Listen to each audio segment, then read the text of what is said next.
ஆண்டவராகிய இயேசு கிறிஸ்துவின் இன்ப நாமத்தில் உங்கள் அனைவருக்கும் என் அன்பின் வாழ்த்துக்கள். விவிலிய விஞ்ஞானத்தின் மூலமாக உங்களை அன்புடன் வரவேற்றுக் கொள்கிறேன். கிறிஸ்துவுக்குள் அன்பானவர்களே, கடந்த காணொலியிலே ஆண்டவர் ஏதேன் தோட்டத்தை உண்டாக்கினார் என்பதை நாம் பார்க்கிறோம். இந்த ஏதேன் தோட்டம் மிகவும் ஒரு அழகான ஒரு தோட்டம். நான் ஒரு காரியத்தை சொல்ல ஆசைப்படுகிறேன். கடவுள் செய்கிற ஒவ்வொரு காரியமும் மிகவும் அழகானவைகள். அதைத்தான் மனிதர்களாகி நாம் என்ன செய்கிறோம்? காப்பி அடிக்கிறோம். சில நேரத்தில் சரியாக காப்பி அடிப்பது கிடையாது. சரி, இன்றைக்கு நாம் 2ஆம் அதிகாரத்திலிருந்து இந்த சத்தியத்தை பார்க்க போகிறோம். அதைத்தான் கடந்த 2 காணொளிகளிலே நான் உங்களோடு பேசினேன். இங்க என்ன வாசிக்கிறோம்? பரிசுத்த வேதாகமத்தில் 2ஆம் அதிகாரம், ஆதியாகமம் 2ஆம் அதிகாரம் 15வது வசனம் என்ன சொல்லுகிறது? தேவனாகிய கர்த்தர் மனுஷனை ஏதேன் தோட்டத்தில் அழைத்து கொண்டு வந்து அதை பண்படுத்தவும் காக்கவும் வைத்தார். அப்படி என்றால் 6 நாள் படைப்பிற்கு பின் மனிதனை ஆண்டவர் எந்த இடத்தில் வைத்திருந்தார் என்று நமக்கு தெரியாது. ஆனால் இந்த பூலோகத்தில் தான் வைத்திருந்தார். எப்படி வைத்திருந்தார் என்று நமக்கு தெரியாது. மோசே எழுதும் பொழுது இவைகளைத்தான் எழுதி வைத்திருக்கிறார். ஆனால் இவைகள் கோர்வையாகத்தான் எழுதப்பட்டிருக்கிறது. அங்கே என்ன செய்கிறார்? ஆண்டவர் ஆதாமை அழைத்து வருகிறார். யோசித்து பாருங்கள். நாம் ஒரு கண்காட்சி சாலைக்கு போகும் பொழுது எப்படி இருக்கும்? ஒரு கியூரியாசிட்டி, இது எப்படி இருக்குமோ என்று நமக்கு தெரியாது. ஆனால் அது உள்ளே நாம் நுழைந்தவுடன் அதிலே பார்க்கக்கூடிய காட்சிகள் மிகவும் அழகாக காணப்படும். அதே போலத்தான் அங்கே ஆதாம் என்ன செய்திருக்க வேண்டும்? பிரமிப்படைந்திருக்க வேண்டும். இவ்வளவு அழகான தோட்டமா என்று அவன் பிரமித்திருப்பான். அவன் மாத்திரமல்ல, விழுந்து போன தூதர்களும் லூசிபரும் கூட என்ன செய்திருக்கலாம்? பிரமித்திருக்கலாம். கடவுள் இப்படிப்பட்டவர், இயேசு கிறிஸ்து இப்படிப்பட்டவரா என்று அவன் பிரமித்து இருக்கலாம். மற்ற தேவ தூதர்கள், பரிசுத்த தேவ தூதர்கள் என்ன செய்திருப்பார்கள்? ஆண்டவரை போற்றி பாடி இருப்பார்கள். அண்ட சராசரத்தில் இருக்கக்கூடிய அநேக மக்கள் என்ன செய்திருக்கலாம்? ஆண்டவரை துதித்திருப்பார்கள், துதித்து போற்றி இருப்பார்கள். இப்படிப்பட்ட படைப்பை இயேசு கிறிஸ்து படைக்கிறாரே என்று அவர்கள் துதித்து பாடி இருப்பார்கள். அதைத்தான் யோபு புஸ்தகத்தில் கூட நாம் வாசிக்கிறோம். விடியற் காலத்து நட்சத்திரங்கள் என்ன செய்தார்கள்? போற்றி துதித்தார்கள். இந்த விடியற் காலத்து நட்சத்திரங்கள் என்பது தேவ தூதர்களை குறிக்கிறது. அங்கே பரிசுத்த வேதாகமத்திலே நாம் வாசிக்கும் பொழுது அவனை ஏதேன் தோட்டத்தில் என்ன செய்கிறார்? அழைத்து கொண்டு வருகிறார். அதை கொண்டு வந்து என்ன சொல்லுகிறார்? நீ என்ன செய்ய வேண்டும்? இதை பண்படுத்தி காக்க வேண்டும். எதை பண்படுத்த வேண்டும்? எப்படி பண்படுத்த வேண்டும்? அதைத்தான் நாம் யோசித்து பார்க்க கடமைப்பட்டிருக்கிறோம். அப்படி பண்படுத்தி காத்து கொண்டிருக்கிற அந்த வேளையில் 16வது வசனம் என்ன சொல்லுகிறது? தேவனாகிய கர்த்தர் மனுஷனை நோக்கி, நீ தோட்டத்தில் உள்ள சகல விருட்சத்தின் கனியையும் புசிக்கவே புசிக்கலாம். நீ எல்லா கனியும் நீ என்ன செய்? சாப்பிடு. உனக்காக என்ன செய்திருக்கிறேன்? எல்லாவற்றையும் கொடுத்திருக்கிறேன். ஆனாலும் நன்மை தீமை அறியத்தக்க விருட்சத்தின் கனியை என்ன செய்ய வேண்டாம்? நீ புசிக்க வேண்டாம். அதை நீ புசிக்கும் நாளிலே சாகவே சாவாய் என்று கட்டளையிட்டார். அப்படி என்றால் என்ன? நான் உன்னை ஒரு நோக்கத்திற்காகத்தான் இந்த பூலோகத்தில் என்ன செய்திருக்கிறேன்? படைத்திருக்கிறேன். நீ என்னுடைய வார்த்தைகளை என்ன செய்ய வேண்டும்? கை கொண்டு நீ சந்தோஷமாக சமாதானமாக வாழ வேண்டும். அதற்காகத்தான் உன்னை நான் படைத்திருக்கிறேன். மாத்திரமல்ல, இந்த லூசிபரும் இந்த விழுந்து போன தூதர்களும் நீ எனக்கு எப்படி கீழ்ப்படுகிறாய் என்பதை பார்த்து அவர்கள் என்னிடத்தில் என்ன செய்ய வேண்டும்? மன்னிப்பு கேட்டு அவர்கள் மனம் திரும்ப வேண்டும். அதற்காகத்தான் உன்னை படைத்திருக்கிறேன். இன்றைக்கு பூலோகத்திலே அநேக மக்கள் எதற்காக நாங்கள் பிறந்தோம் என்று அவர்கள் அங்கலாய்த்து கொள்ளுகிறார்கள். காரணம் என்ன? எல்லா பிரச்சனைகளையும் தாங்களே கையாள வேண்டும் என்று அவர்கள் யோசிக்கிறதுனால அவர்கள் பிதற்றுகிற மக்களாக வாழ்கிறார்கள்.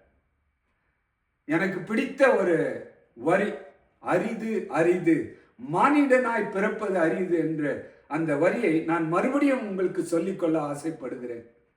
ஔவையார் எழுதுகிறார்கள் அது. அரிது அரிது. காரணம் என்ன? இந்த பூலோகத்தில் நாம் வாழும் பொழுது ஒருவேளை ஒரு குரங்காக பிறந்திருந்தால் அல்லது ஒரு பூனையாக பிறந்திருந்தால் ஒரு நாயாக பிறந்திருந்தால் எப்படி இருந்திருக்கும்? ஆனால் நாம் மனிதனாக பிறந்தது நிமித்தமாக நாம் பேசுகிறோம், நாம் சிரிக்கிறோம், நாம் யோசிக்கிறோம், இந்த பூலோகத்தை ஆட்சி செய்கிறோம், நாம் கடவுளைப் போல அநேக காரியங்களை உருவாக்குகிறோம், பிள்ளைகளை பெற்றெடுக்கிறோம்.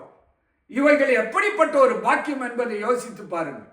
இந்த பாக்கியத்தை பெற்ற நாம் இந்த பாக்கியங்களை எல்லாவற்றையும் கொடுத்தவரை நாம் எந்த அளவிற்கு அறிந்து வைத்திருக்கிறோம் அதுதான் யோசித்து பார்க்கணும். அநேக பாக்கியங்கள் ஸ்லாக்கியங்கள் மனுஷனுக்கு கொடுக்கப்பட்டிருக்கு. இந்த பரிசுத்த வேதாகம் முழுவதும் ஒருவருடைய நபருடைய சரித்திரத்தை நீங்கள் வாசித்து பார்ப்பீர்கள் என்றால் அவர்களுடைய வாழ்க்கையில ஆண்டவரை அவர்கள் எப்படி தேடினார்கள், பற்றி கொண்டார்கள், ஆசீர்வதிக்கப்பட்டார்கள். அவர்களால் முடியாத காரியத்தை ஆண்டவர் எப்படி முடிக்க செய்தார். அவருடைய வாழ்க்கையே ஒரு அற்புதமான வாழ்க்கைகளாகவே இருந்தது. அதற்கு காரணம் என்ன?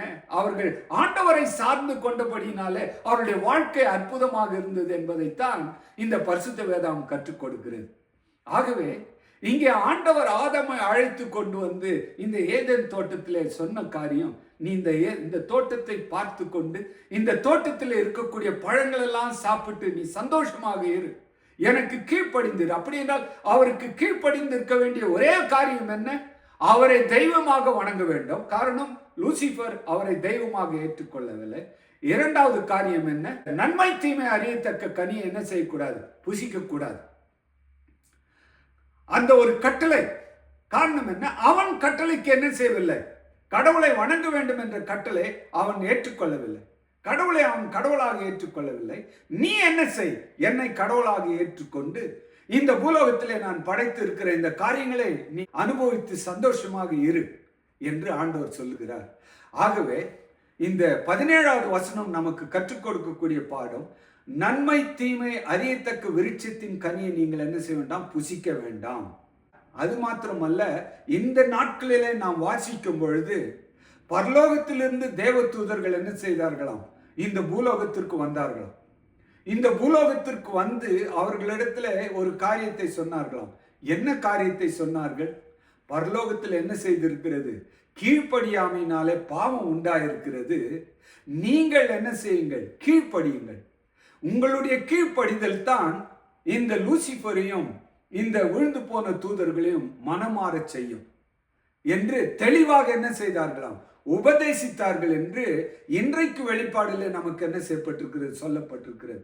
கிறிஸ்துக்குள் அன்பானவர்களே, அந்த கடைசியாக வரக்கூடிய காரியம் என்ன? நீ புசிக்கும் நாளிலே சாகவே சாவாய்.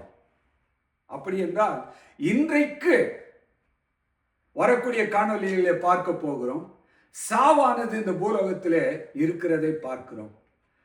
மிகவும் ஒரு கசப்பான செய்தி என்ன?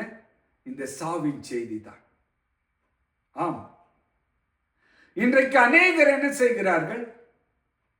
இந்த சாவை குறித்து யோசிக்கும் பொழுது நடுங்குகிறார்கள். மரணத்திற்கு அப்புறம் என்ன நடக்க போகிறது என்பதை யோசித்து நடுங்குகிறார்கள். இவைகள் எல்லாம் எப்படி ஆரம்பித்தது? இந்த மரணம் எப்படி ஆரம்பித்தது? அதைத்தான் பரிசுத்த வேதாகமும் நமக்கு சொல்லிக் கொடுக்கிறது. வேற இந்த பூலோகத்தில் எந்த இடத்திலும் சொல்லப்படாத ஒரு காரியம் இந்த மரணம் என்ற ஒரு காரியம். ஜீவனும் மரணம் ஆண்டவர் என்ன செய்திருக்கிறாராம்? நமக்கு முன்பாக வைத்திருக்கிறாராம். ஆனால் ஆண்டவர் சொல்லக்கூடிய காரியம் என்ன? நீங்கள் நல்ல முறையிலே வாழ்வதற்கு, இன்னும் சொல்ல போனால் நித்திய ஜீவனோடு வாழ்வதற்கு என்ன செய்யுங்கள்? நன்மையை தெரிந்து கொள்ளுங்கள், கீழ்ப்படிதலை தெரிந்து கொள்ளுங்கள். அப்படி நாம் ஆண்டவருக்கு கீழ்ப்படியும் பொழுது ஒரு எளிமையான ஒரு வாழ்க்கை, ஒரு சுகமான ஒரு வாழ்க்கை. அநேக நேரத்தில் கஷ்டங்களைப் போல காணப்பட்டாலும் கூட ஆண்டவருடைய அற்புதமான அந்த கரம் என்ன செய்கிறது? நம்மை நடத்துகிறது. ஆகவே இந்த பூலோகத்து சரித்திரங்களை நாம் வாசிக்கும் பொழுது இந்த ஜீவனும் மரணம் எங்கிருந்து வந்தது என்பதற்கு இந்த பரிசுத்த வேதாகம் ஒன்றைத்தான் என்ன செய்கிறது? வரலாற்றை நமக்கு எழுதி கொடுக்கிறது. ஆகவே ஆண்டவராகிய இயேசு கிறிஸ்து, நானே உயிர்த்தெழுதலும் ஜீவனுமாயிருக்கிறேன், என்னிடத்தில் வருகிறவன் மரித்தாலும் என்ன செய்வான்? பிழைப்பான் என்று சொல்லி இருக்கிறார். அப்படிப்பட்ட கர்த்தர் தான் அந்த ஆதாமை என்ன செய்கிறார்? அந்த ஏதேன் தோட்டத்திற்கு அழைத்து சென்றதை நாம் பார்க்கிறோம். இந்த கடைசி காலத்திலே வாழக்கூடிய மக்களாகிய உங்களுக்கு வரக்கூடிய செய்தி என்னவென்றால், எளிமையாக வாழுங்கள். காரணம் என்ன? அந்த புதிய ஏதேன் தோட்டம், அந்த பரலோகம் உங்களுக்காகவும் எனக்காகவும் காத்து கொண்டிருக்கிறது. அதற்காகத்தான் இயேசு கிறிஸ்து கல்வாரி சிலுவையிலே மரித்தார். அவரை நம்புகிற அனைவரும் என்ன செய்வார்கள்? ரட்சிக்கப்பட்டு பரலோகத்துக்கு வருவார்கள். அந்த புதிய ஏதேன் தோட்டத்திலும் நடப்பார்கள். இதனுடைய தொடர்ச்சியை வருகிற காணொளியிலே பார்ப்போம். அதுவரைக்கும் சேனலை சப்ஸ்கிரைப் பண்ணுங்கள், லைக் பண்ணுங்கள், மற்றவர்களுக்கு ஷேர் செய்யுங்கள். கர்த்தர் உங்களை ஆசீர்வதிப்பாராக. ஆமென்.